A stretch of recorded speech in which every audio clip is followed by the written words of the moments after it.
बुद्धिमान लोमड़ी और मूर्ख भेड़िया। एक समय की बात है, एक घने जंगल में एक चालाक लोमड़ी और एक मूर्ख भेड़िया रहते थे।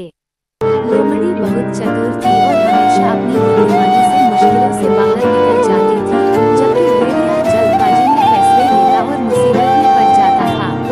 शिकारी का जाल। एक दिन जंगल में एक शिकारी आया और उसने एक गड्ढा खोदकर उसमें जाल बिछा दिया। वो उस जाल में किसी बड़े जानवर को फंसाना चाहता था।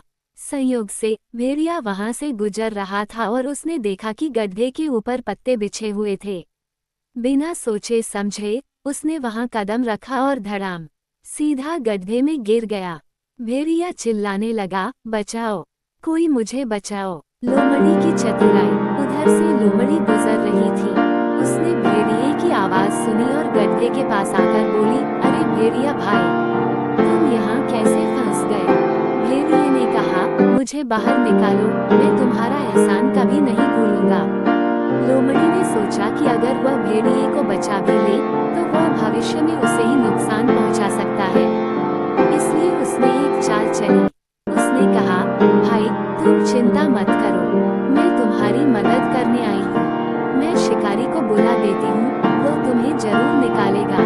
भेड़िया डर गया और चिल्लाने लगा, नहीं नहीं, शिकारी को मत बुलाना, वो तो मुझे मार देगा। लोमड़ी हंसते हुए बोली, तो अगली बार कोई भी काम बिना सोचे समझे मत करना। और वह वहां से चली गई। कुछ देर बाद शिकारी आया और भेड़िए को पकड़कर ले गया।